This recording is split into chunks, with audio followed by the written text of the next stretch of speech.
So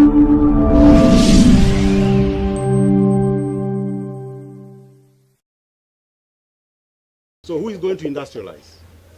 Are you waiting for the Chinese and Indians to come and industrialize for us? So we've set up TEMEC, and therefore our young engineers are employed there. They are designing and they are manufacturing for our tea factories and for the region. We hope that in future that will be a big organization that is able to fabricate and make machineries for our tea business. Is that good or bad?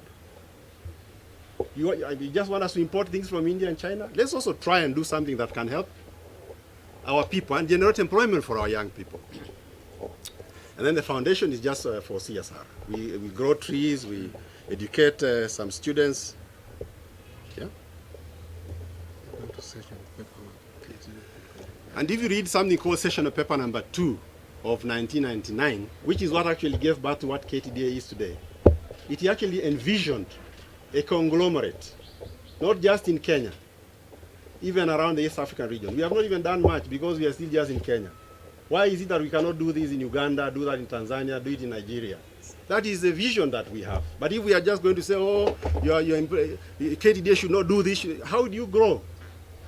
How do you grow if you don't do things and you don't set up businesses and grow the value for the shareholders? You can't. And therefore there will be no vision even. What will you be sitting trying to do?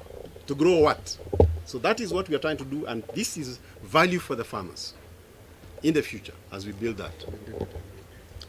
Now, all those subsidiaries, when they are profitable, they pay dividends to the shareholder, which is Ktda Holdings. And who are the shareholders of Ktda Holdings? It is the factory companies. So Ktda Holdings pays dividends to its shareholders, which are the tea factories. And that those tea factories pay that dividend to the farmer. So that's how they benefit. And we have the numbers of, in the last 10 years, if you look at how much dividends have been paid through these subsidiaries, it's a substantial amount of money. So they add value to the farmer. Now, again, this is Anita. Anita was talking about farmers uprooting tea. Tell me which farmer is uprooting his tea. Where? Have you gone there to see whether it's really somebody building a house or something? This is social media hype. Yeah? Go there to the ground. Where we have somebody from Kericho here. Ask him whether anybody is uprooting tea. I come from Kericho County. That county has faced a lot of challenges in the sense that a lot of tea has been moving from the small-scale sector to multinationals, private factory owners. But I can tell you, even with the payment that has been declared, there is no farmer who has actually uprooted.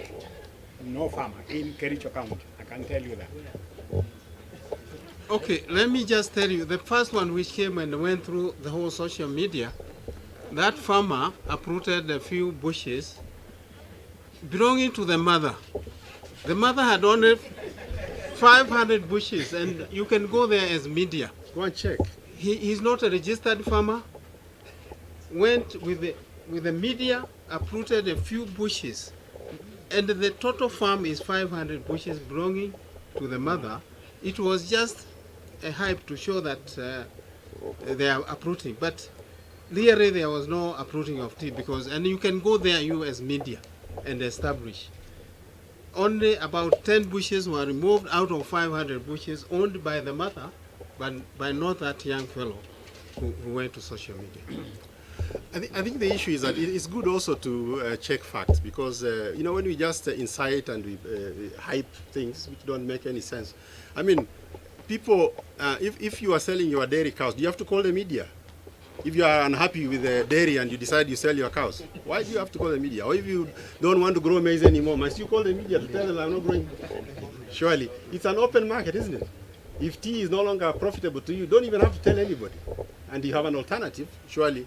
But let us be factual so that we are not just hyping things up to actually then carry something. There was one incident in Nyamira. Somebody had bought land in town, in Nyamira town, where I come from. And that person was constructing a house. So he had to uproot a few bushes of tea. And the people were saying, in Nyamira people are uprooting tea. And That one is not true. our structure is very clear that tea is only by the farmer.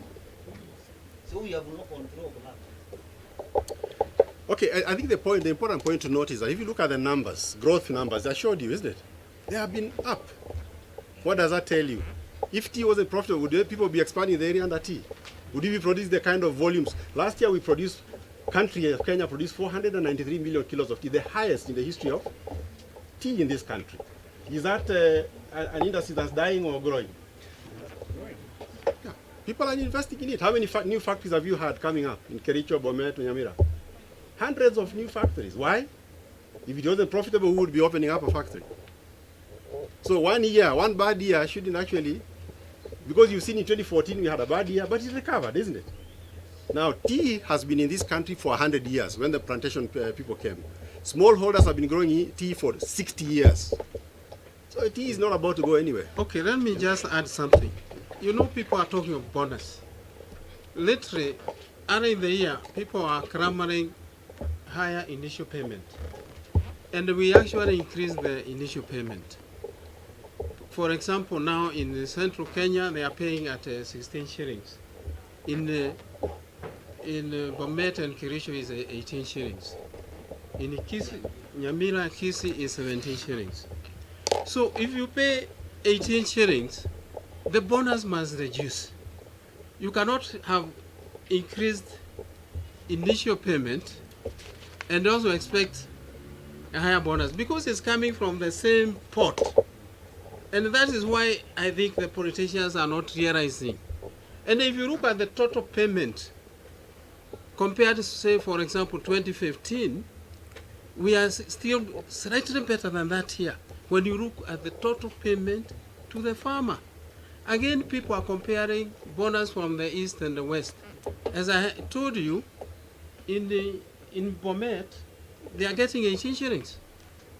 And in Nyeri or in Muranga Thika, they are getting 16 shillings. So the bonus has to reduce a bit. So always compare the total payment to the farmer. So we are actually thinking of our model of payment in the future because this bonus, everybody thinks it can go up and up and up all the time, which is not the case. So the hype is that the bonus is slightly down because tea is a commodity, just like oil prices, like maize, like milk, like sugar. You know, the price of milk is very down now. Nobody is talking about it. Price of coffee is down right now because they are all commodities. When it rains a lot, you take your cabbages to the shop. Sometimes not even a buyer. But we are lucky. We are able to sell all our teas. That is one important thing you should write about. Kenya, Ktda, we are able to sell all the teas we produce, despite the fact that the price is slightly low. We are selling all the tea. We are the only organization who pay the farmer monthly on the 25th of the month. We pay our farmers always 25th of the month. Other people employed, etc., are paid 30th, isn't it? Our farmers are paid 25th of the month without fail. And in addition that, in April we pay them what we call a mini bonus, and in October we pay them the main bonus. So despite the fact that it's slightly lower, it is not that tea is not a good business.